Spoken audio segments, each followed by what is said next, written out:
How many discounts does USAA Auto Insurance offer? Too many to say here. Multi-vehicle discount, safe driver discount, new vehicle discount, storage discount, legacy. How many discounts will you stack up? Visit USAA.com/auto discounts. Restrictions apply. Ryan Reynolds here from Mint Mobile with a message for everyone paying big wireless way too much. Please, for the love of everything good in this world, stop. With Mint, you can get premium wireless for just $15 a month. Of course, if you enjoy overpaying, no judgments, but that's weird. Okay, one judgment. Anyway, give it a try at mintmobile.com/switch. Upfront payment of $45 for 3-month plan, equivalent to $15 per month required. Intro rate first 3 months only, then full price plan options available. Taxes and fees extra. See full terms at mintmobile.com.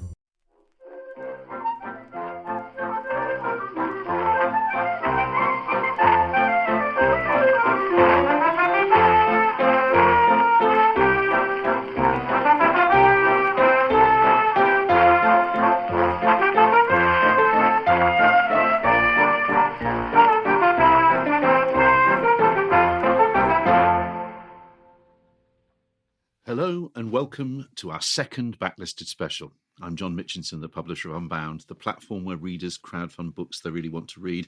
And although today I'm not joined for once by my literary partner in virtue, Andy Miller, I'm delighted to welcome a true friend of the show, returning for her record-breaking 9th appearance, the writer Una McCormack.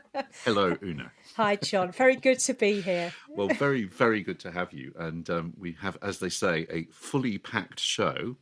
But for those people who don't know who Una from previous, I can't believe there's anybody who hasn't heard Una on a previous Backlisted.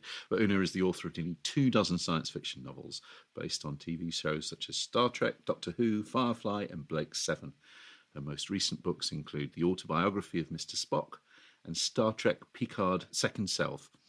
She's on the editorial board of Gold SF, an imprint of Goldsmiths Press aimed at publishing new voices in intersectional feminist science fiction, of more anon. Their first publications are Mathematics for Ladies by Jessie Randall and Empathy by Hoa Pham. Now, the format of these Backlisted specials differ from the main show in that they feature a guest choosing a number of books in an area they know and care about.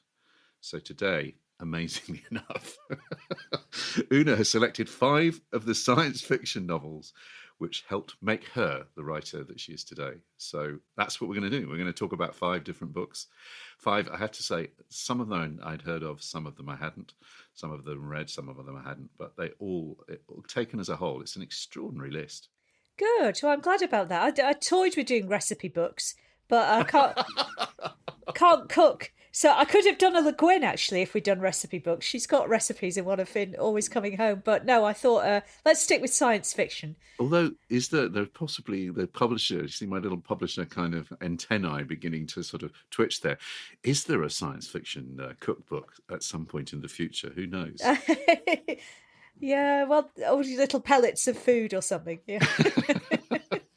Yeah. What's first on your pile, Una? So when I was thinking about these, I thought, lots of people don't read science fiction. So should I sort of come up with a list that, this is kind of your gateway? And then I thought, nah, I'm just going to go straight in with the hard crack. So... And I have to say, I'm really glad. I am someone who I am not a science, and I should say that to everybody. This is a conversation that is not between two science fiction kind of aficionados. I would say that my kind of taste and interest in sci-fi was probably, like a lot of my generation, kindled by Puffin books, by Arthur C. Clarke of Time and Stars, of reading Asimov Foundation trilogy at school. And it kind of developed in parallel to my interest in fantasy, reading Tolkien in particular. And it didn't tip over into there were kids at school who were reading kind of the magazines and really getting into the kind of the harder end of sci-fi, which I didn't go. So I very much got a general reader's impression of science fiction rather than a sort of specialist inside knowledge. In many ways, that's my reading experience too, because I found that there's quite a fixed canon, or there has been in the past with science fiction. And I found when I got to Asimov, didn't like the sexual politics, didn't like the politics. And again, I would kind of run up against this with the kind of science fiction that people go, oh, you must read this, it's the canon, this is what you must read. And so I kind of started to come in sideways and pick up books that were... I would always pick up a book if it had a woman author. So that was a starting point. I go, I'll give that a crack. And so my journey into it was quite sideways as well. So I think it overlaps a lot with my interest in utopian fiction. My background as a sociologist, so I found I was reading as a sociologist as much as someone who was interested in prose style. I'll forgive quite a lot of inelegancy in a science fiction novel if the ideas are good enough. So the books I've kind of picked kind of track my journey in a way. Some of them people will know. I'll be amazed if there's anyone who's read all 5 of these. Possibly some of my friends. But that's exactly what these specials are for, is to come at subjects. I mean, it would be very easy to say the 5 greatest science fiction novels of all time, and I'm sure we've probably all got a list of those. But this is not that. It's much more interesting, and I have to say I found it so interesting, delving deeply. So. Where's our entry point? Where are we starting? So we're starting with 10-year-old Una McCormack in, I think I'm in Eccleston Library in St Helens, and a shout out to Frank Cottrell Boyce, Yes, the other St Helens. You don't have to come from St Helens to be on this, but it helps. Podcast, but it helps. A credit to Notre Dame and West Park education system, I think, of the 70s and 80s. So I'm in Eccleston Library. I pick up a curious book called The Far Side of Evil by Sylvia Engdahl, which had a very, very striking cover of a sort of a young woman's head with a kind of cutaway, like a model. You can look into her brain. You see somebody is spying on her thoughts. So I picked this to represent my pre-teen reading, because I think we get science fiction at that sort of age. And I loved this book. I had this book out of the library again and again and again and again and again. Something about it really, really, really, really captured my imagination. It's not an easy read. It's a very bleak book in many ways. It deals with issues such as, well, there's quite an extensive passage about sensory deprivation, which I'm amazed I got to read this book. So it concerns a young woman who's a sort of representative of quite a sophisticated intergalactic power. And what they do is they send anthropological agents to visit worlds that are not quite as, well, I'll say developed, but, let's just use that language. And she's observing this world, which is on the verge of nuclear war. And what they're interested in is this idea of the critical stage, which is a point in a kind of civilization history where they'll either blow themselves up or divert their talents to other interests like space travel. And they're studying this, and this world is very close to blowing itself up. And a thriller ensues. And our character has to stay undercover throughout.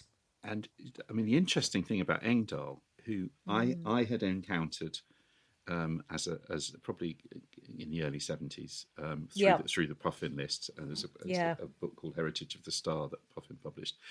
But what I hadn't realised until I started to read for this podcast was she really believes in this. In this critical stage of civilization, and that she's a strong believer that in the colonization of space, and an amazing woman who's still alive and still regularly updating her website. Incredibly, yeah. Yeah. So that's that. I mean, I found that really interesting. The idea that these books aren't just kind of, they're not metaphorical. She really believes. Absolutely, yeah. There's a kind of proselytizing aspect to them as well. Perhaps more measured than an Elon Musk. Yeah. Yeah. But that's definitely there in her fiction. And I think what this book gave me is I went on to do a PhD in sociology. And I think what this book gave me, along with Guin, who I was reading at the same time, was it gave me some of the kind of mental apparatus to start thinking that way. Oh, societies can change.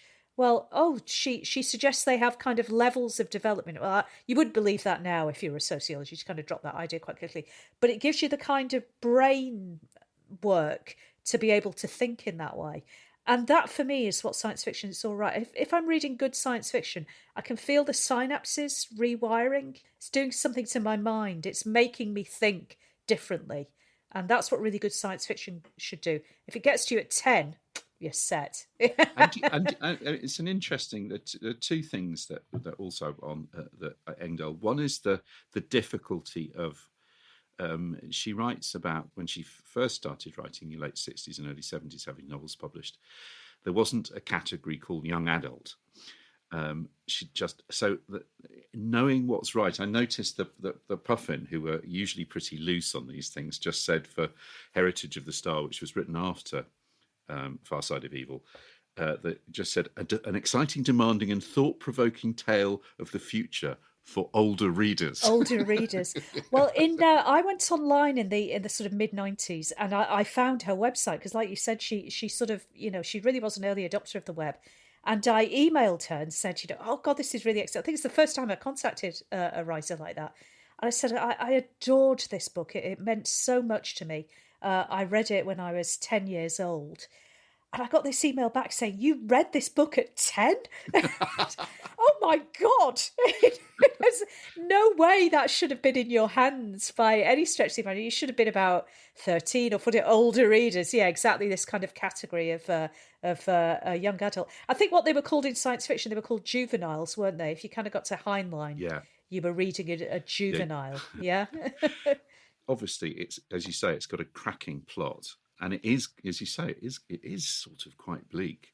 There's a sort of love story that, spoiler alert, doesn't end out quite as... No, I think the love story perhaps isn't the strongest part. I think the relationship between her, Ilana, the lead, and her female friend, Kari, who knows nothing about the real situation, is probably one of the best bits of the book. You learn about placebo effects from that narrative as well. It's another thing this book gave me. So all sorts going on. Yeah, because she was a computer programmer, I think. Well, must have been a very early computer programmer, Sylvia Engdahl. And I love that she says in one of the notes on the book, she says, some readers thought I used space fiction as a vehicle for political commentary, whereas in fact, I use political melodrama to dramatise ideas about the importance of space. There's a lot of science fiction writers do this, I think, kind of, and I think the way she gets away with it is that I think when science fiction becomes too didactic, obviously the prose is going to suffer. But I never feel that her prose is bad. There might be lengthy sections, like there are in 1984, of, opinion A being countered by opinion B. But yeah, that's the grand tradition of, that's Hitler Day, and, it's utopia, isn't it? But there's always a good story around it, I think. Is there a bit that you can read, do you think, that would give us a... Yeah, I won't spoil it, but I'll just read the start, which I think, imagine me... I think I think she's a really good... I think she's just a really good writer of... They're good. They're good on a kind of sentence level, aren't they? Yeah, I think so. And also, it's just, proper page turner. I mean, I really raced through this one. Good, I'm glad. It's a book that deserves to survive, I think. And, the whole space thing is like, I mean, the idea is that it's almost like an evolutionary thing that she thinks, isn't it? That we get to a certain point in our development as a species where we need to colonize other. And she's very interesting. She's very clear that she doesn't think we should be colonizing places that are inhabited by other races or species, she's anti-imperialist in that way, that we should be expanding in order to, it's almost like it's sort of spiking the guns of aggression and overcrowding and the ruination of the planet. She keeps updating it. She updated it for 9/11 and then she updates it for the climate emergency, that this idea is we need to get into space, but, not in a kind of, as you say, in a sort of ghastly Elon Musk kind of way. Yeah, and don't take the same problems, but use it as a diversion of energy into something better, which I think is good. And I think at the back of her mind, secretly, like all of us, she thinks that if we just get out there, then the Vulcans will come past and introduce us to a massive galactic federation. Yeah. Genuine alternative. Exactly. Genuine alternative universe. Yeah, great. Should I read the start? Yeah, go on, it's good. So we join our protagonist, Ilana, partway through the story, and we find very quickly that she's been imprisoned So I'll read a little bit of it. The wind is howling through the trees outside, a cold, hateful wind.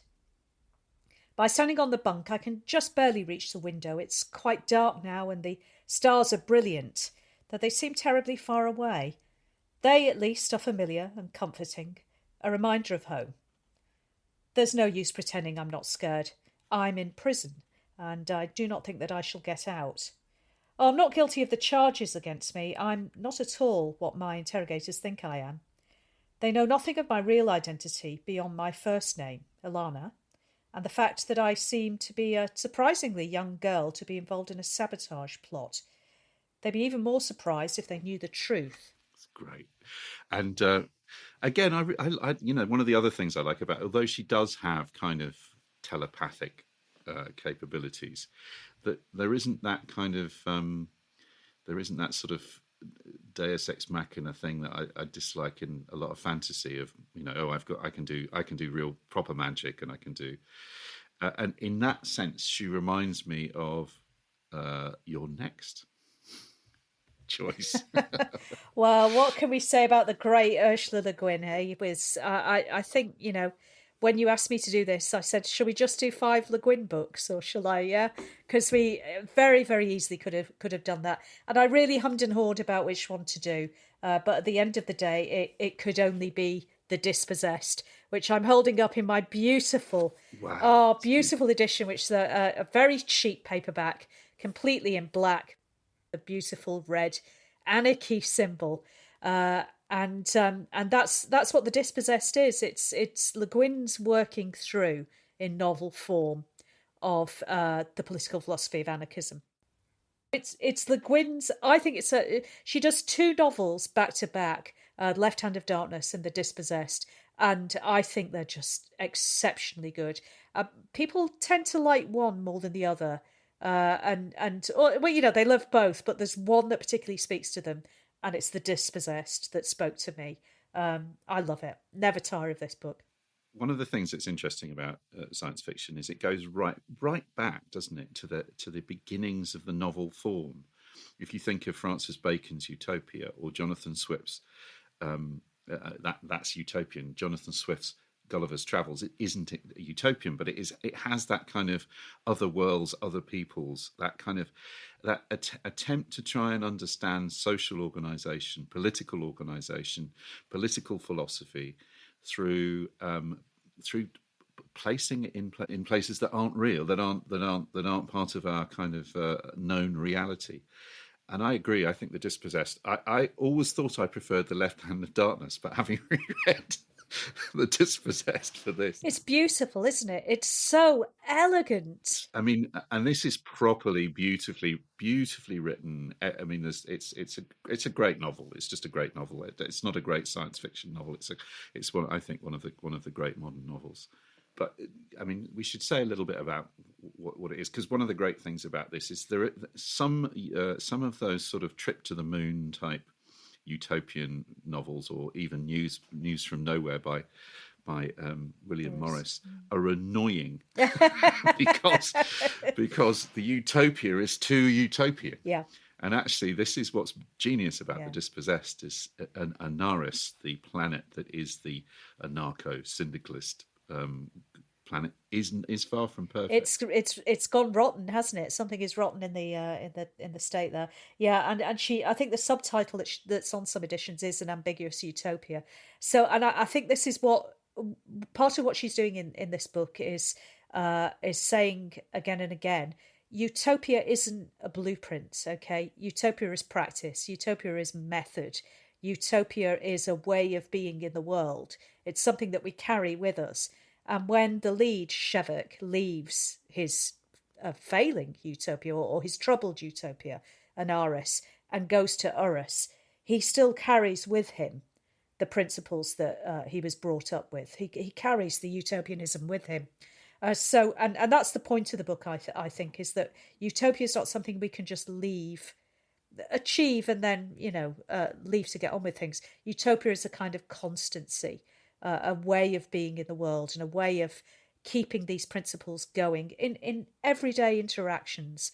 I can't tell people listening how much I love this book and how much they're going to get from it. It's consummate. Some interesting things that come up having reread it again, and Uras is the opposite in many ways, isn't it? It's incredibly opulent place, but it's patriarchal, and it's definitely capitalist. And they dress in these, everything, the food and the clothing is kind of very elegant, but he turns on them. It reminds me. I'm always reminded of kind of those brilliant artists that came out of the Soviet Union with the Guin. That he aspires towards the sort of what you might call the Western opulence, but in his heart he also believes in the kind of there's a brilliant bit where he turns around and accuses the Ura Esti of, "You are all in jail, each alone, solitary, with a heap of what he owns. You live in prison, die in prison. It is all I can see in your eyes. The wall being also a really important metaphor for the central message. Bit of T.S. Eliot there, isn't it? It's that idea that we're kind of that they are just as much. I mean, that they're sort of prisoners for all their kind of apparent freedom. Exactly that, yeah. And he comes to this place, and it makes no sense to him. The ordinary ways that people behave they seem insane to him. That people allow these kinds of permissions over themselves. In his own mind, he remains free. But when you go back to the other way, the society he comes from, he is also kind of, I mean, he's a brilliant scientist, and without going into the whole plot, he clashes with authority, doesn't he? The whole idea in Anaris is that the children aren't allowed to talk about anything that's interesting to them. They have to talk about stuff that's interesting to others. Anything that's interesting to you is called egoizing. Egoizing, yes, or hanging on to things. The worst you can sort of say to people is that, "Oh, that's so proprietarian of you." And I think what has happened on Anaris is that perhaps with any sort of revolutionary group, the pieties and the show of it, the performance of it has become more important than the actuality. So Shevik is sort of driven away because people are jealous of his talent, and they think that they make him feel unwelcome because they make him feel that his talent has no place. He's not being part of the group. He's trying to get special preferential treatments, which is the reason he leaves and goes to Urus. But there are a lot of very pious people on Anares, and a lot of people for whom the revolution is lip service rather than lived reality, which is one reason he goes. I won't spoil the plot because I think people really should read it. I'll get you to read a little bit in a moment, but I did want just one thing that it's less ambiguous than I thought it was about the role of women. Mm-hmm. I mean, a lot of it has had criticism from some feminist critics as being kind of that Shevek is very much. Yeah. He was based apparently on Oppenheimer, whom her father knew, didn't he? Who her father knew, yeah. And that it's a big, it's a sort of male hero, and although Odon, who is the kind of the founder of the anarchist philosophy on Anaris, is a woman. I mean, it seems to me that that didn't spoil my enjoyment of the book, but I just wondered. My feeling with the Guin is that feminism is a second language to her. It's something that she learns through writing science fiction, through getting critiques from people like Joanna Russ, who was a first language speaker of feminism. And this book is 74. We're just hitting the middle of the women's movement.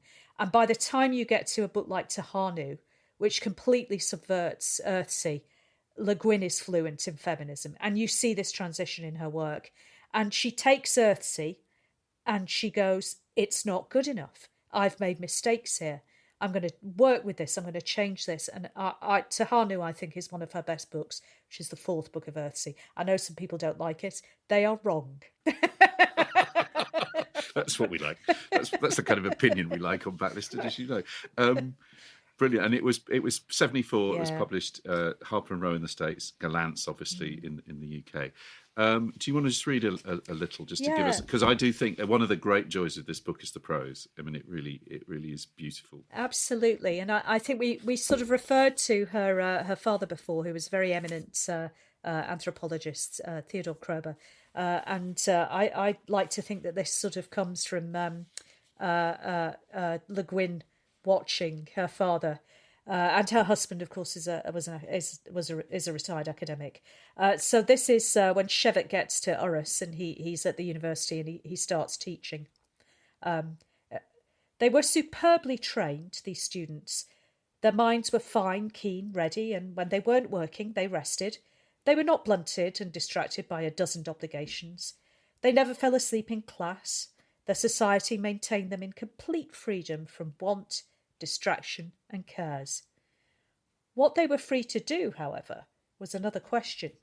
It appeared to Shevek that their freedom from obligation was in exact proportion to their lack of freedom of initiative. He was appalled by the examination system when it was explained to him. He could not imagine a greater deterrent to the natural wish to learn than this pattern of cramming information, disgorging it at demand. At first he refused to give any tests or grades, but this upset the university administrators so badly that, not wishing to be discourteous to his hosts, he gave in. He asked his students to write a paper on any problem in physics that interested them and told them he'd give them all the highest marks so the bureaucrats would have something to write on their forms. A good many students came to him to complain. They wanted him to set problems, to ask the right questions. They didn't want to think about questions, but to write down the answers they had learned. Some of them objected strongly to his giving everyone the same mark.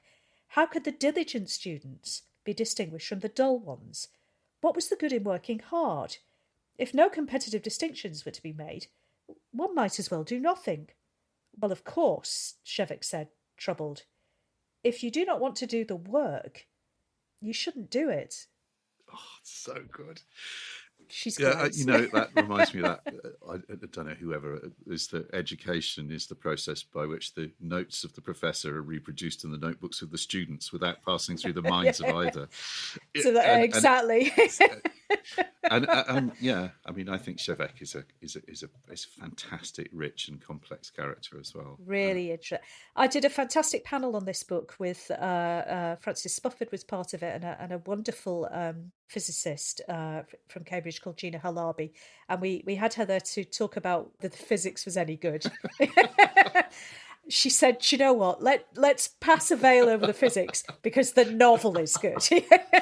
You definitely get yes. I mean, the thing is, although there is more. We'll come on to more or less convincing use of physics in other books we're going to talk about.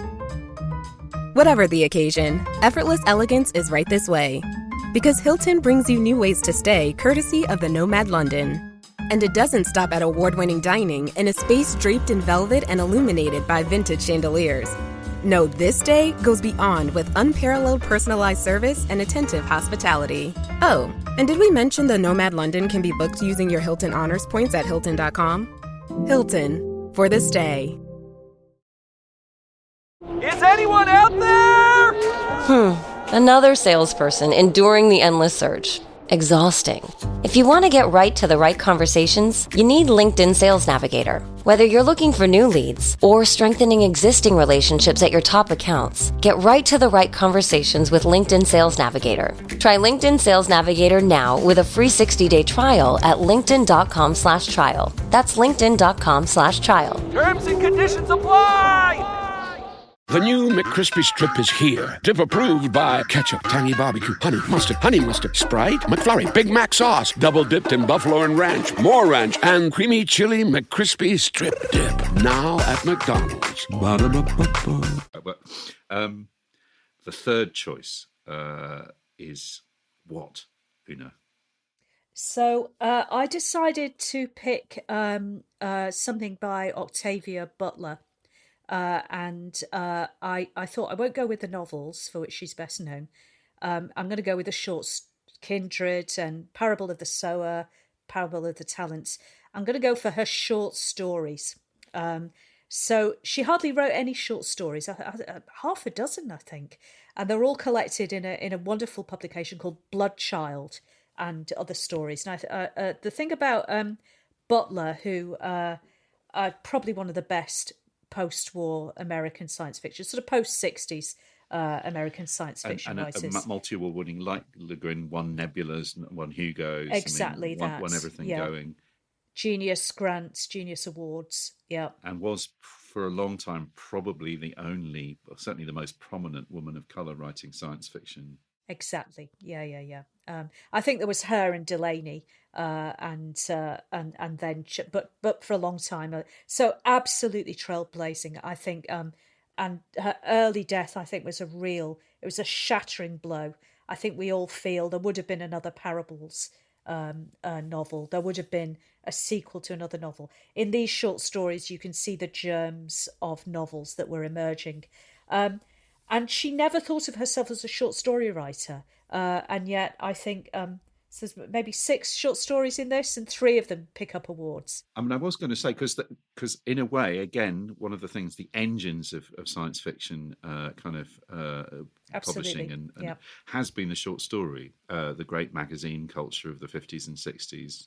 And that was a sort of international movement. I mean, we've talked about the Strugatsky brothers on Backlisted, that short stories were the sort of the kind of the currency. Absolutely, and continue to be. I mean, it still has a strong both paper and online magazine. That's still there. I think some of these magazines are still going.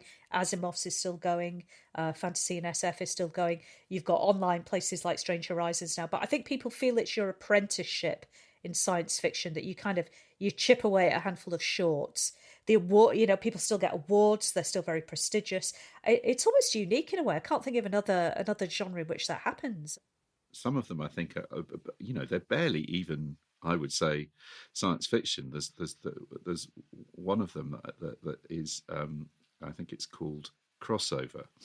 But you can't get past the first one, which is one of the most terrifying and brilliant and weird. She's such an extraordinary writer, isn't she? I mean, I previously had read Kindred, but this is, and I know Andy's talked to about her, but this is something else. Do you want to give us the hideous pitch? Yeah. So a little context to this. I taught creative writing for a long time, and I taught a course on the short story. And I was starting to get bored with the science fiction stories I picked, so I kind of threw it out to the internet, as you do. And they said, "Well, you've got to do Bloodchild by Octavia Butler. That'll raise sort, as it were, the worms from the flies." Yeah.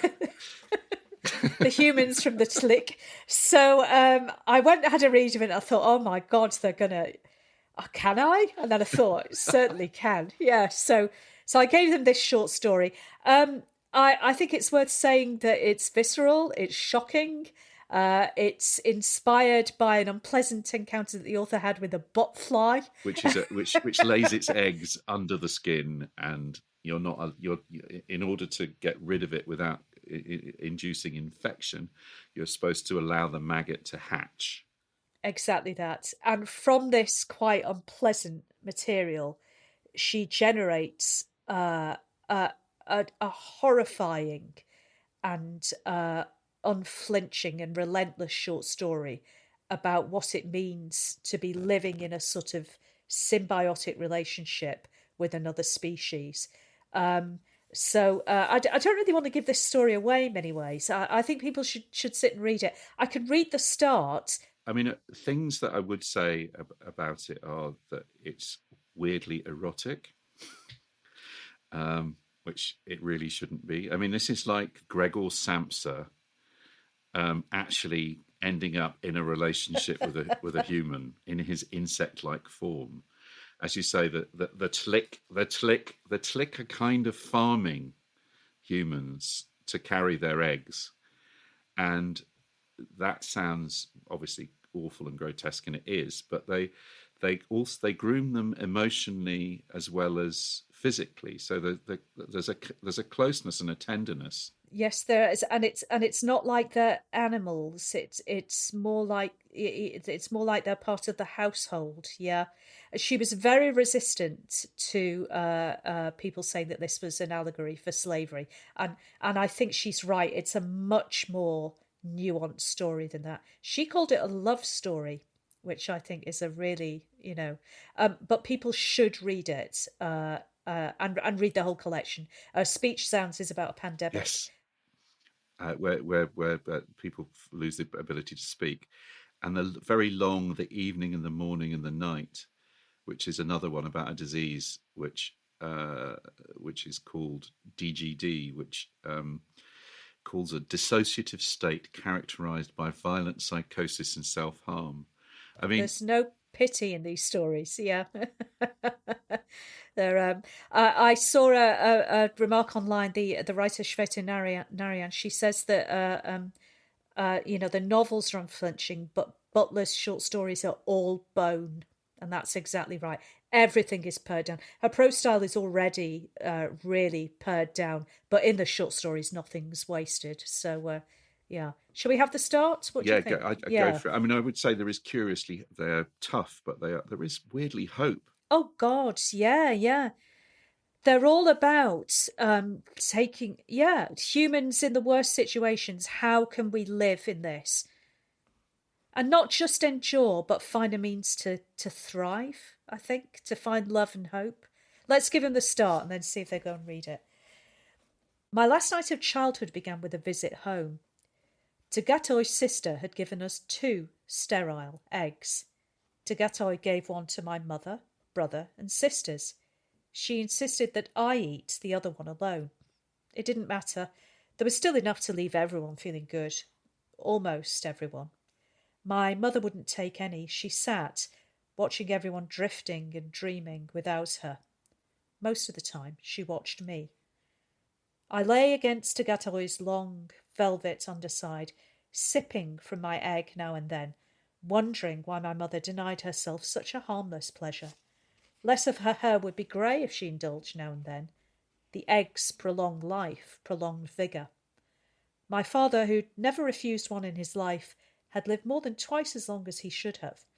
And toward the end of his life, when he should have been slowing down, he'd married my mother and fathered 4 children. But my mother seemed content to age before she had to. I saw her turn away as several of Tagatoy's limbs secured me closer. Tagatoy liked our body heat and took advantage of it whenever she could. When I was little and at home more, my mother used to try and tell me how to behave, to be respectful and obedient. Tagatoy was the Tlick government official in charge of the preserve, and thus the most important of her kind. It was an honour, my mother said, that such a person had chosen to come into the family. My mother was at her most formal and severe when she was lying. I mean, just the more you read by and about Octavia Butler, the more admirable she becomes, I think. And I particularly loved, there's an essay called Furor Scribendi, which is kind of like the kind of the fury or the anger of a writer. She said that the most important habit, it's kind of writing tips, the most important habit a writer has is persistence. That's more important than talent and inspiration or even imagination. Yeah. There's a wonderful thing that goes around, which is her kind of manifesto to herself, her promises that she makes herself. You will write, you will win awards, you will be successful, you will achieve, you will be known, your stories will not be forgotten. It's incredible, in her own handwriting as well. I mean, I was just before we move on, because I did think, and this will come out in the next book we're going to talk about, is that some people have said, whether, that they're obviously, I think that it's too easy just to say, oh, this is a story about slavery, and that must be deeply annoying. But she did say that the idea of being able to imagine, for Black people to be able to imagine themselves in a reality that isn't defined by the history that they have is why science fiction works for them. And it strikes me that must be an issue too for other people who feel that they have been excluded from the mainstream of history. And I wondered if that was a good way of you just saying a little bit about what you're doing with your in your sort of publishing role. Yes, so what we're doing with Gold SF is way back in the 80s, the Women's Press had a list which was a science fiction list. So I think we all know the Women's Press kind of black and white zigzag spines, With the iron, yeah. with the iron, yes, steaming ahead. But the spines I looked out for were the grey ones, yeah. and that was the feminist science fiction list. And I think over about 6 or 7 years, they published maybe 33 dozen science fiction novels. It's the first time that Joanna Russ is printed in Britain. And I came across these in little box of books in Newnham JCR in 1991. There was a collection of short stories by Lisa Tuttle. And, you find something like this and you go, oh, right, these are the things I'm meant to be reading rather than all this stuff people's giving me. So I've been hunting these down over and over and over the years. And then around about just a couple of years, but about 18 months before lockdown, a friend of mine at Goldsmiths, Sarah Kember, who's the director of Goldsmiths Press, we met at a talk I was giving about feminist science fiction. And we kind of looked at each other and we went, why don't we do this again? Because this list was incredible. It put voices into print that didn't get heard. It gave people a sort of space in which they could experiment both with prose and ideas and styles. We could do this. You've got the press. I've got the let's put on the show right here. And this is exactly what we're trying to do with Goldsmiths, with Gold SF. It's like Lucy Scholes wrote a brilliant piece in Prospect about the archive hunters. People are out there who, and she said what Carmen Khalil had said about Virago is that Virago will never end. That process is not. You don't get to we've done all the undiscovered women writers now, because in fact what happens is as we're about to find out your next book, undiscovered writers of science fiction, be they male or female, are always coming out of the woodwork. Absolutely, male, female, or indeed persons, as my fourth book is very much about. So I've picked a novel called Proud Man by a writer called Katharine Burdekin. Now, Katharine Burdekin is a very elusive figure who published under several names. It's not her birth name. Her birth name was Catherine Cade. She's the youngest sister of Rowena Cade, who founded the Minack Theatre. And sort of born at the end of the 19th century. It goes to Cheltenham Ladies' College. Her family won't send her to Oxford, but she gets married, goes off to Australia, leaves the husband, comes back, moves in with a woman. Together they bring up her children, and through all this time she's writing and writing and writing and writing. And in the 1930s she publishes probably her best-known book, which people may have heard of, under her pseudonym Murray Constantine. She publishes a book called Swastika Night, which is a grimly dystopian view of the Third Reich 1,000 years' time, and sort of traces the connections between misogyny and imperialism and militarism. Very, very, very good book. I came across this in what I think of as Peter Carey's big bumper book of utopian fun. That Faber book of utopias. Yeah. I'm kind of reading through that, and this one catches my eye. It's extremely. All these books are coming across as quite bleak. I am quite a happy person. So I come across this really shocking excerpt from Swastika Night, and I became fascinated by this writer. She's extremely difficult to track down. Swastika Night stays in print. It's the only one still in print. But by the 60s, she had completely disappeared by the time of her death. And she's found in one of these sort of literary treasure hunts by an American academic called Daphne Patai, who finds Swastika Night and reads it and thinks, there must be more of this. Tracks down the cottage where Cade lived with her partner until her death, goes upstairs, finds this trunk, opens it up, and finds almost a dozen unpublished novels, one of which she puts into print in the 80s, called The End of This Day's Business, which is a kind of companion piece to Swastika Night. It's a feminist dystopia. What would it be like if women were running well? Not as good. Either. Not as bad as Swastika Night by any means. But the book I picked is one called Proud Man. And this is another book from the 30s. And again, I think we're given what we're given in The Dispossessed. We're given an outsider's view of another world. In this case, Earth in the 1930s, that sort of low, dishonest decade. And a traveller comes back from the future, the person, from maybe 1,000 years in our future, from a world where fully realised people are androgynous, they self-fertilise, they're vegetarian. It's a little bit, it's very 30s. Yeah. And what we see is the person's view of this terrible world that human beings are trying to struggle and live in. Although which she calls subhuman, which is what makes it so powerful, because she's sort of sketching out what perhaps human beings might evolve into. And there's all kinds of extraordinary stuff, isn't there? The fact that she can't believe that we have lost use, or we don't have the use of our senses. That we can't hear properly and we can't taste properly, and we're locked into this very, very. She thinks this very, very kind of unhappy making sexual dichotomy between men and women. The opening section, which is almost like a long essay in a way, is it goes through everything. You've got toxic masculinity, the fragility of masculinity, you've got the sexual double standard. It's all just laid down there. She had a fascinating writing style. Apparently her writing style was sort of automatic writing. She would kind of write a book in 5 or 6 weeks, and then that was it. The book was done. And it means that she's patchy, but it also means that there are just these periods of real visionary quality. There's no other writer like her. I think she's fascinating.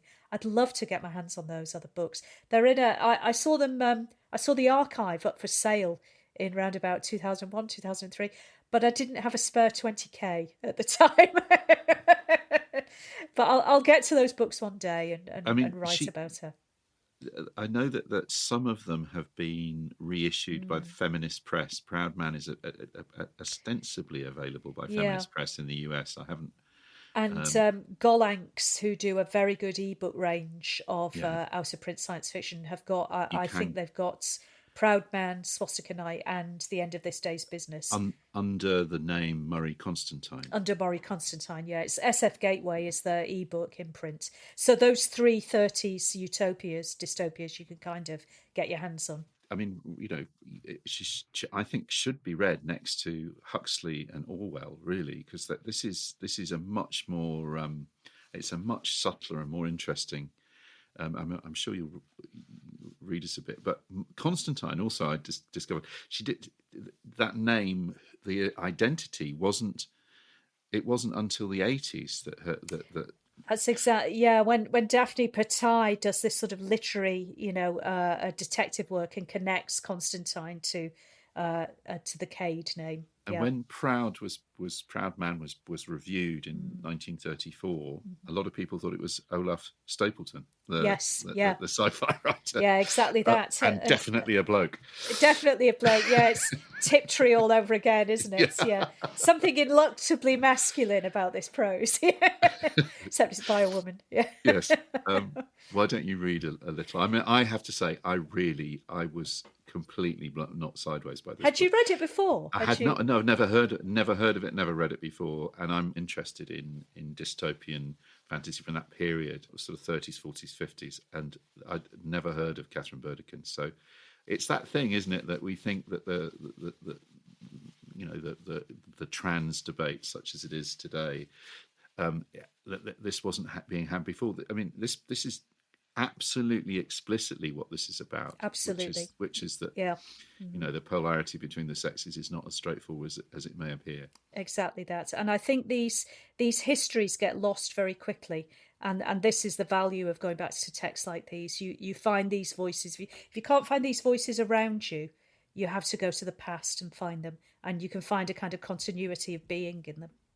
When the narrator in the book is a woman, there's a brilliant interview with a bishop, which just and he trying to deal with her worldview. It's beautifully done. So I've picked a little bit that doesn't really, it sort of only tangentially takes us inside the mind of the person. It's while she's living as a woman, and she's befriended another woman called Leonora.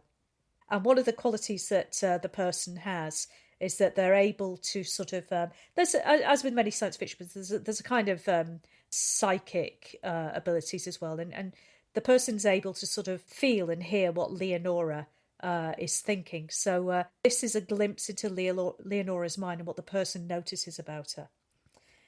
On the way to the park, she didn't talk very much, Leonora.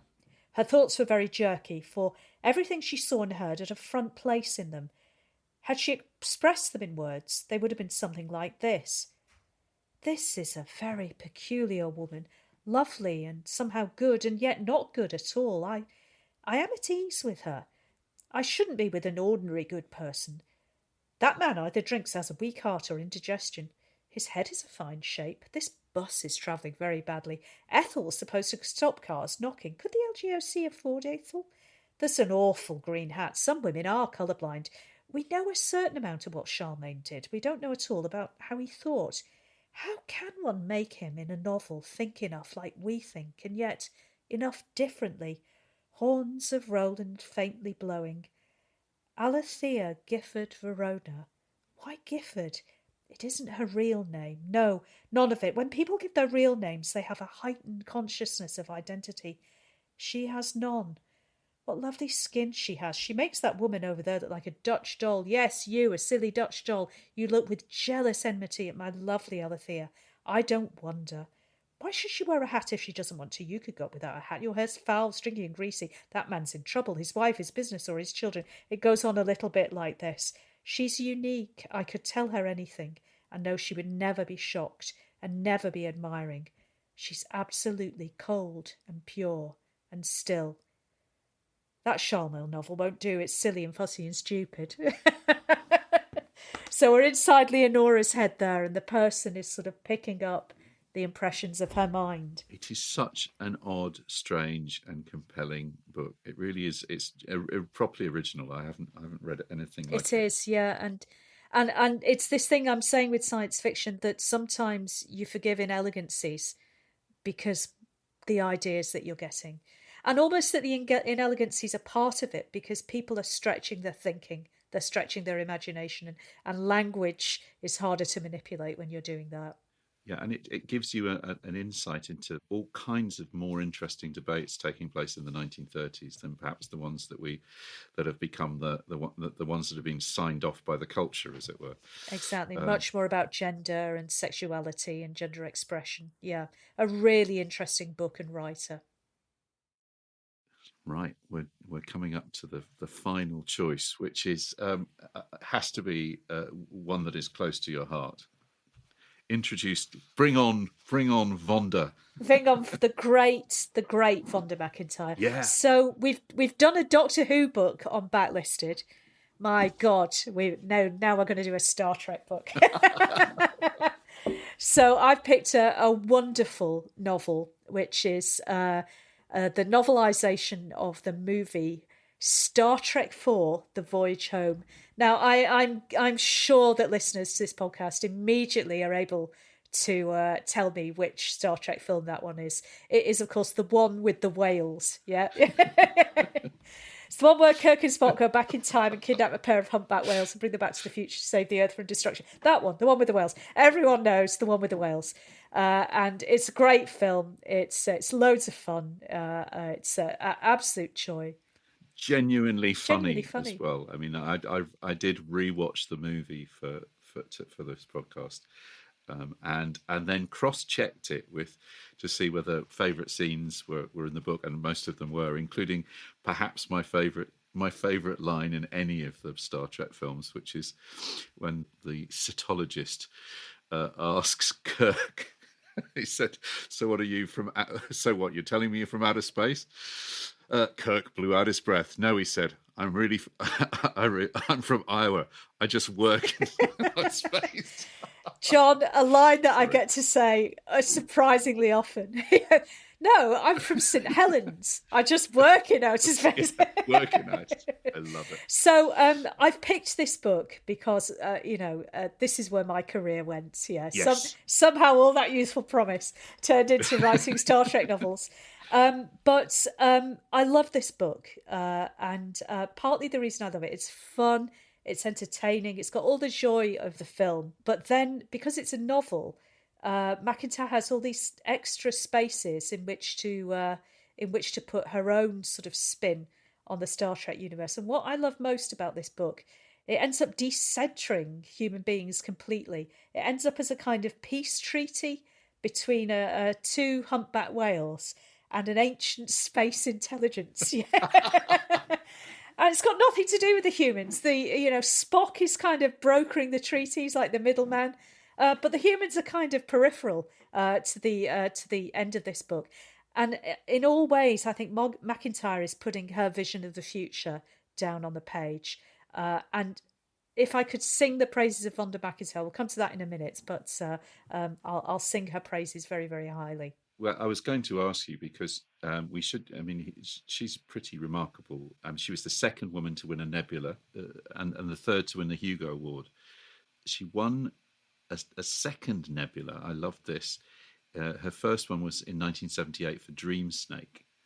And then she won a second Nebula for a book that sounds amazing called The Moon and the Sun. And it beat George R.R. Martin's A Game of Thrones. It did. And it's described as an alternate history set in the court of Louis XIV, where the Sun King believes his immortality is assured if he devours the flesh of a sea creature. It's a belting novel. It's absolutely great. I've got it. I've written it down. That sounds right. Oh, just read all her books. I mean, from Dream Snake, which is a stone cold feminist classic, right up to The Moon and the Sun. There's a film got made of it, starring Pierce Brosnan, which is really it's it's not very good apparently. There's an unpublished novel which I've read called The Curve of the World, which is outstandingly good. It's a kind of life's work to get this book into print.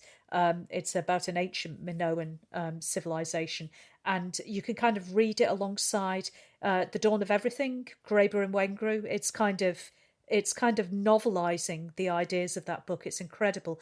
She was an outstandingly good writer. And that's the reason she got this gig. This was a high-profile gig to relaunch Star Trek as a major franchise.